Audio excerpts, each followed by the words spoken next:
Olá pessoal, bem-vindos ao canal Medicina em Classe. Eu sou o professor Gilvano Amorim e esse é o nosso curso de eletrocardiografia básica.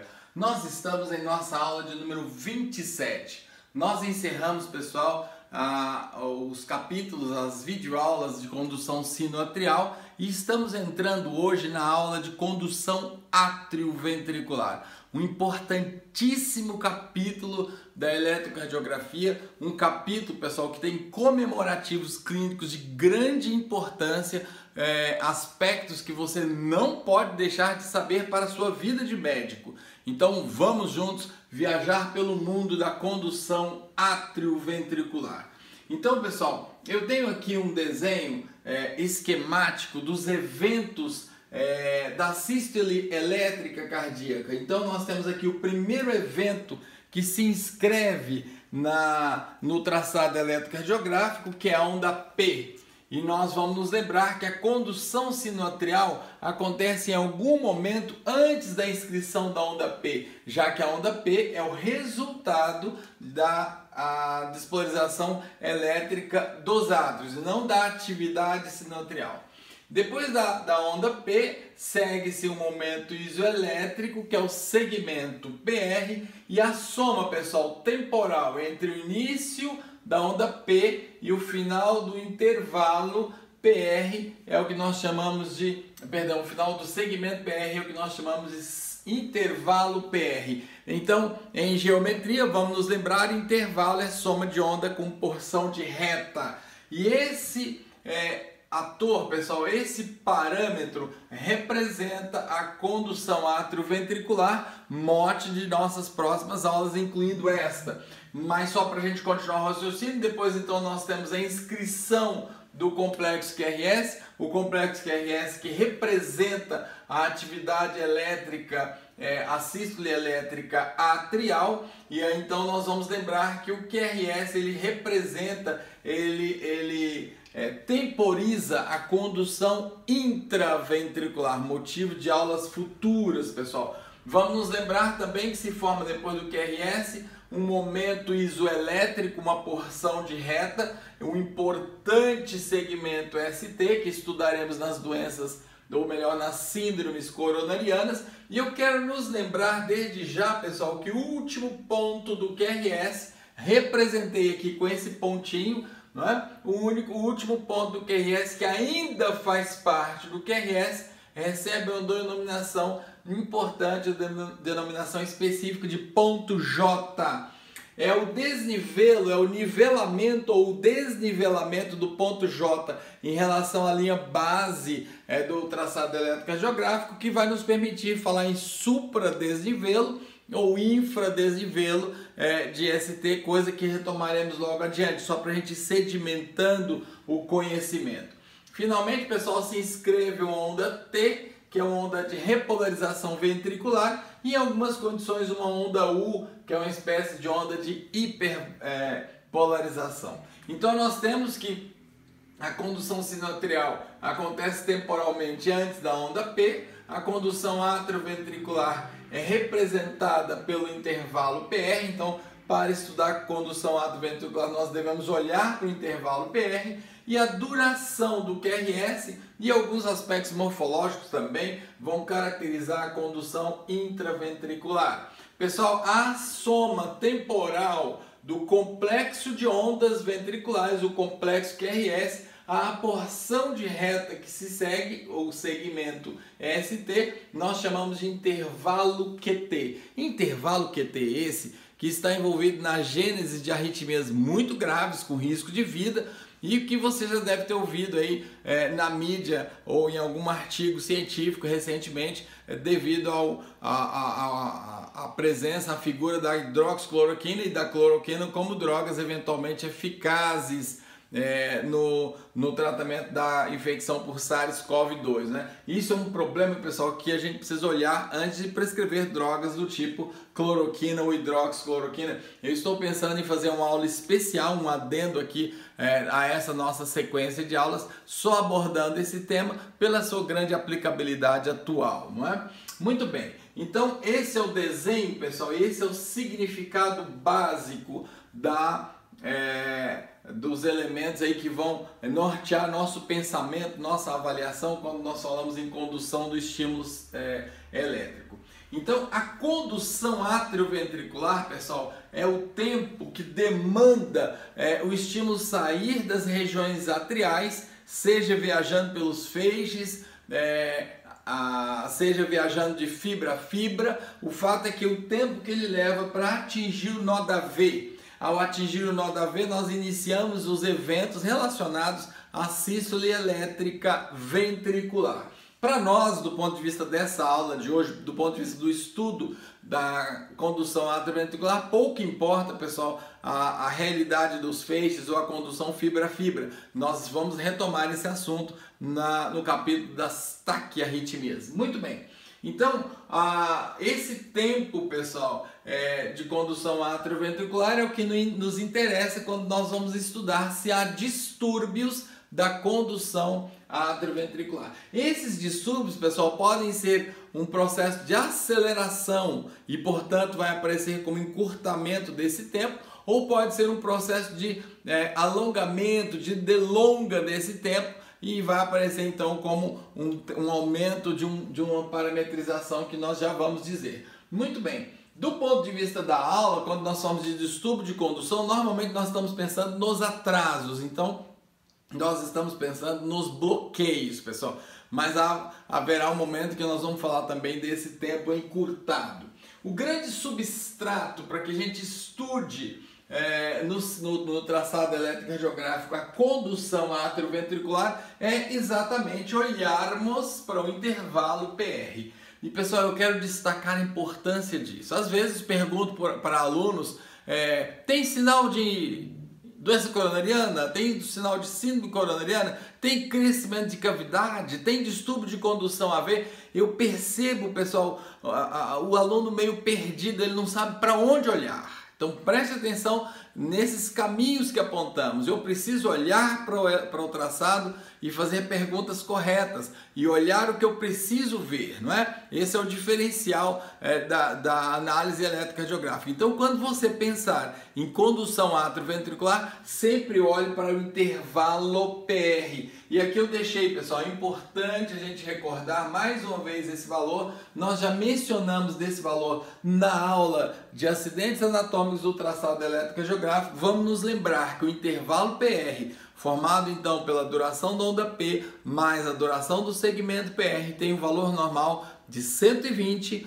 a 200 milissegundos. Na prática, 3 quadrículos, já que cada quadrículo demora 40 milissegundos para que o cursor se inscreva sobre ele. Então, 3 quadrículos a 5 quadrículos, 120 a 200 milissegundos. Quando eu tenho um alentecimento dessa condução, ou seja, vai representar com o aumento desse tempo, eu tenho alguma forma de bloqueio atrioventricular, como nós veremos. E quando nós temos um tempo menor do que esse, nós vamos falar das síndromes de pré-excitação, quando o estímulo de uma forma anômala, e isso tem uma problemática envolvida, chega de forma muito rápida no nó da AV. Muito bem.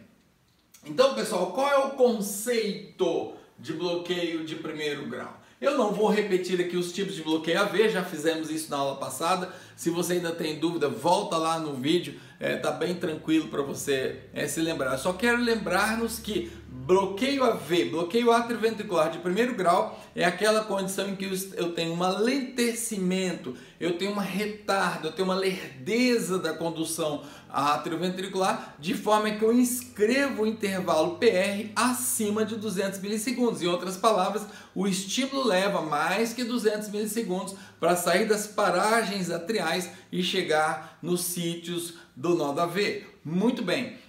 Porém, pessoal, há que se recordar e há que se registrar que todo estímulo saído das regiões atriais alcança o nó da veia. Nenhum deles se perde. Isso é uma característica conceitual do bloqueio de primeiro grau. Você precisa observar isso. Não pode haver as chamadas P's bloqueadas. Se houver P bloqueada, nós não estamos falando de BAV de primeiro grau.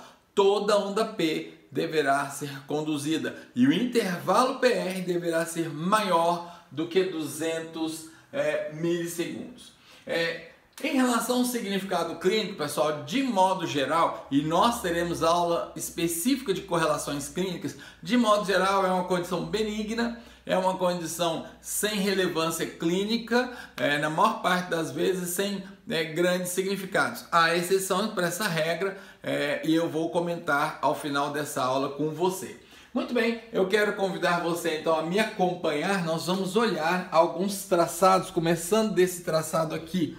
Então eu vou pedir aqui um zoom e quero, pessoal, que a gente se atente aqui a esse D2 longo. Como temos dito, essas observações com relação à condução AV, pessoal, elas pressupõem ritmo sinusal. Então eu não vou voltar aqui e ficar repetindo para te incomodar. A gente já assumiu que o ritmo é um ritmo sinusal. Então eu tenho aqui o meu compasso para mostrar para vocês com precisão. Aqui eu estou delimitando, ajustando perfeitamente no tempo, eu estou delimitando o início da onda P ao final do segmento PR, onde se inicia o complexo QRS. Esta aqui, pessoal, é a duração do meu intervalo PR. E dica para nos facilitar, toda vez que o intervalo PR for menor do que um quadradão, olha um quadradão aqui, eu já sei, já bato o olho, sei que ele é normal, porque o quadradão tem 200 milissegundos.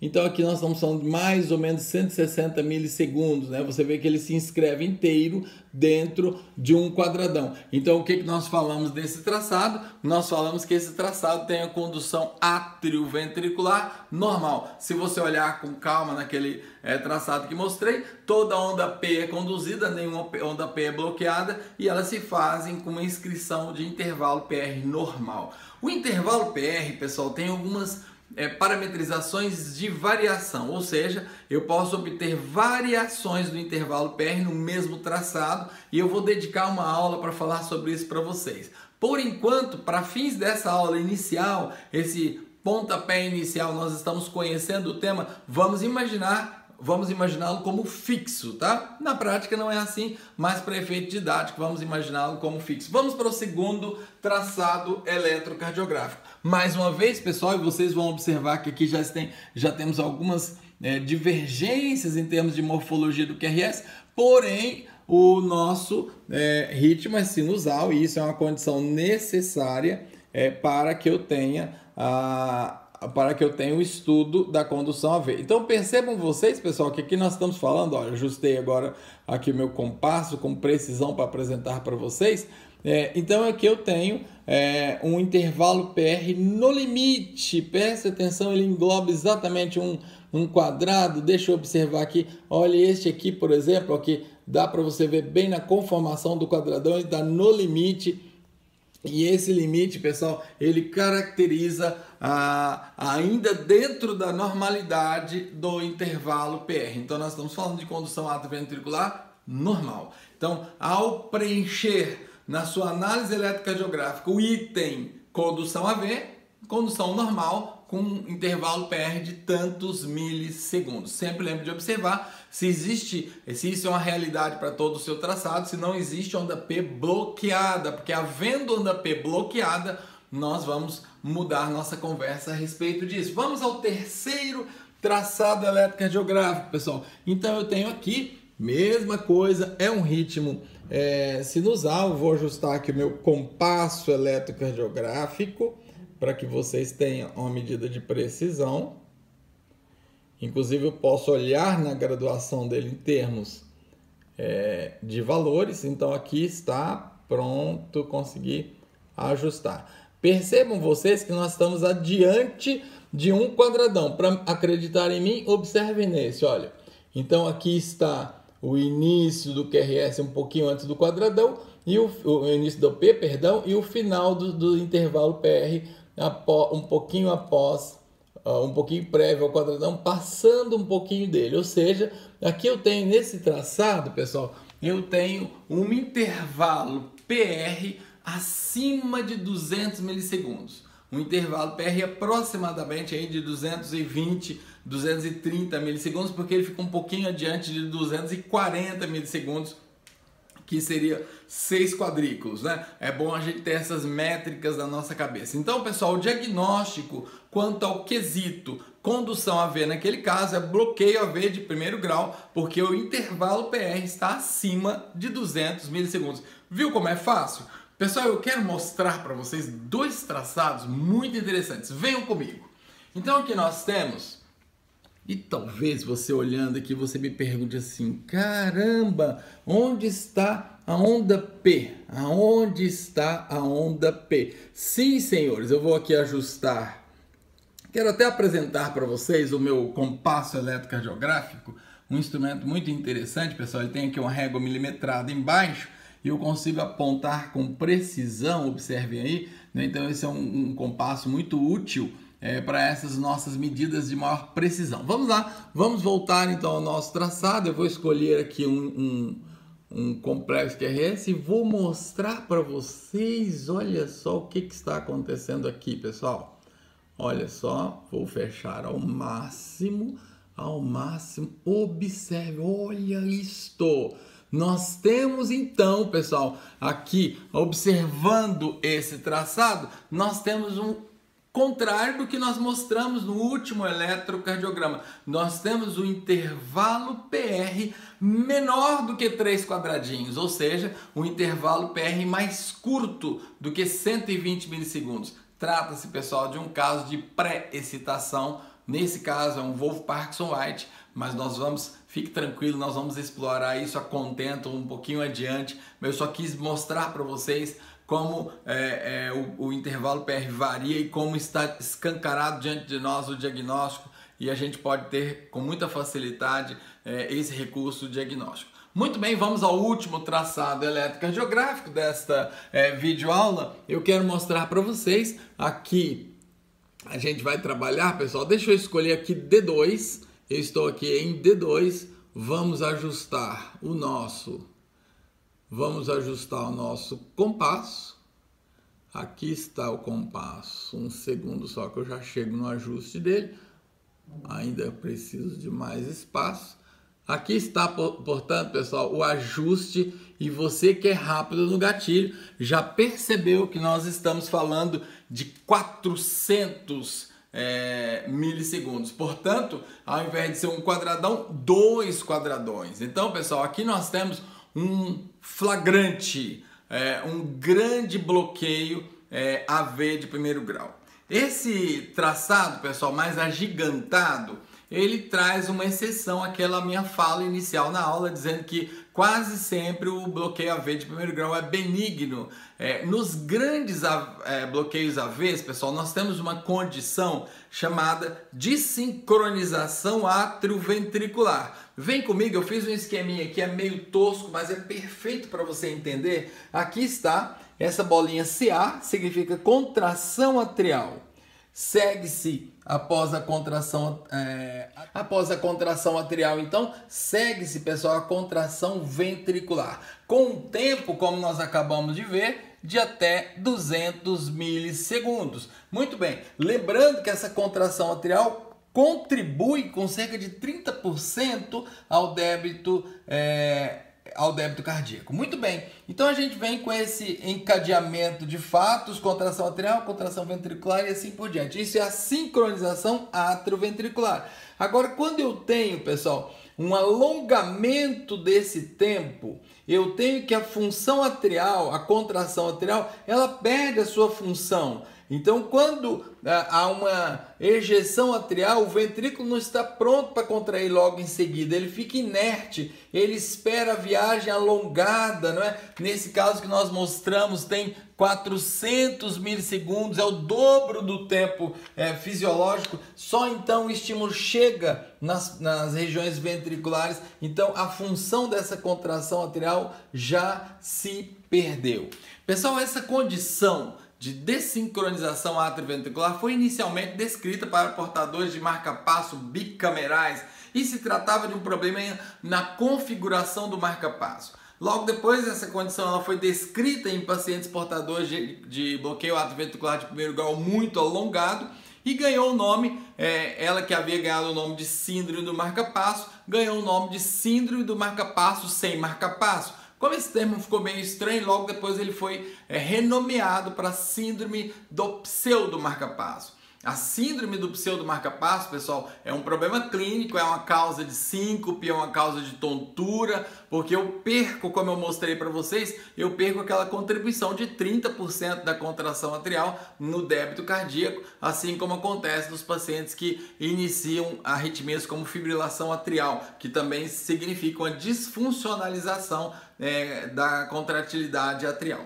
Então, pessoal, nós vamos retomar isso no capítulo, na videoaula de correlações clínicas, tema esse que eu valorizo muito, eu gosto muito de correlações clínicas, mas por enquanto fica a ideia de que, de modo geral, o bloqueio AV de primeiro grau é um achado de exame, é um paciente que se encontra assintomático, não apresentando, portanto, problema clínico algum. É isso aí, pessoal, recado dado, essa foi a videoaula sobre bloqueio AV de primeiro grau. Não deixe de revisar esse tema, não deixe de memorizar, não deixe de mantê-lo vivo aí na sua experiência pedagógica. Se foi relevante para você, pessoal, se foi legal, não deixe de deixar aquele ok, não deixe de se inscrever em nosso canal, ativar o sininho, assim você vai ver quando subirmos uma videoaula nova, coisa que estamos fazendo constantemente. Até lá, pessoal, um grande abraço, obrigado pela companhia, tchau, tchau!